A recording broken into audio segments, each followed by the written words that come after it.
Sermão do Monte, capítulo 47, parte 3. Juízo espiritual e discriminação. Conforme penso, esta é a maneira correta de abordarmos essa declaração, qual, à primeira vista, nos deixa um tanto perplexos. Todavia, não podemos deixar as coisas nesse pé. Acompanhemos por mais algum tempo a exposição em seus detalhes, porquanto devemos lembrar que essa declaração foi dirigida a nós. Não era uma declaração relevante somente para aqueles dias particulares ou somente para algum reino do futuro. Já vimos que foi endereçada para os crentes, tal como a totalidade do Sermão do Monte. E por isso, temos nela uma exortação para nós. Somos ali exortados: não deis aos cães o que é santo, nem lanceis ante os porcos as vossas pérolas, para que não as pisem com os pés e, voltando-se, vos dilacerem. Como deveríamos interpretar essas palavras? Que significam elas para nós? Em primeiro lugar, e acima de tudo, essas palavras significam que devemos reconhecer os tipos e pessoas diferentes e que devemos aprender a discriminar entre esses tipos. Nada existe de tão patético ou de tão antibíblico como uma maneira mecânica de se testificar do Salvador para outras pessoas. Mas existem alguns crentes que são culpados dessa falha. Eles dão testemunho e testificam, mas fazem-no de uma maneira inteiramente mecânica. Na verdade, jamais consideram a pessoa para quem estão testificando. Nunca procuram aquilatar a pessoa ou descobrir exatamente a posição em que seu ouvinte se encontra. Fracassam totalmente em implementar a exortação que temos aqui. Apresentam a verdade exatamente da mesma maneira para todos e para qualquer um, inteiramente à parte do fato que seu testemunho geralmente é perfeitamente inútil e que a única coisa que conseguem é um profundo sentimento de justiça própria. Esse método é inteiramente antibíblico. Nesta vida, não existe privilégio maior do que alguém ser testemunha em favor de Jesus Cristo. Entendo eu que, nesses dias em que vivemos, aqueles que pretendem tornar-se bons vendedores precisam frequentar algum curso desse treinamento em psicologia de vendas. Todos sentem que é necessário e importante, se tiverem de vender bem seu produto particular, que os vendedores saibam alguma coisa sobre as pessoas. Eles precisam saber como devem abordar as pessoas, pois cada um de nós é tão diferente dos outros que a mesma mercadoria precisa ser apresentada a diferentes indivíduos de diferentes maneiras.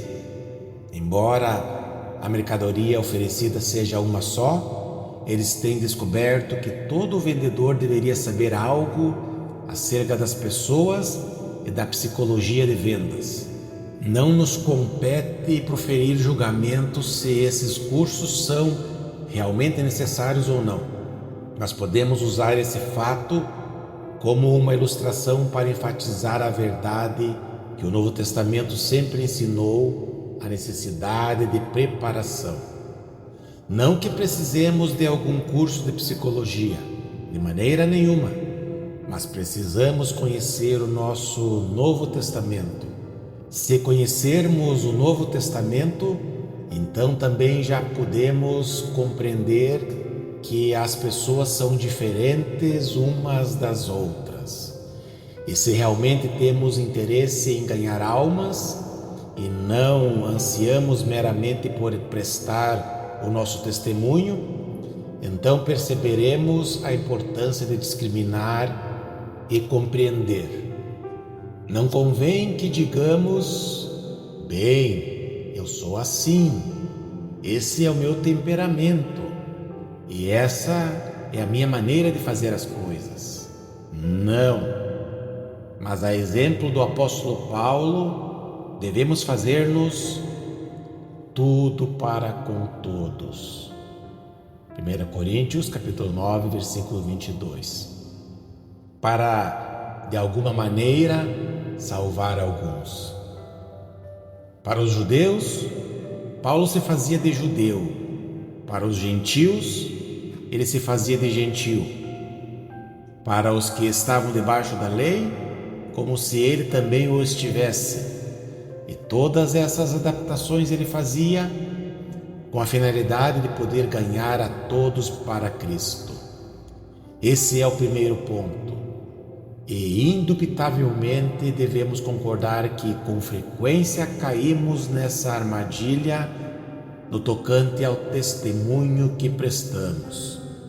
O nosso testemunho tende por ser mecânico e pode até ser que quase ficamos satisfeitos quando alguém se comporta conosco à maneira de um cão ou de um porco.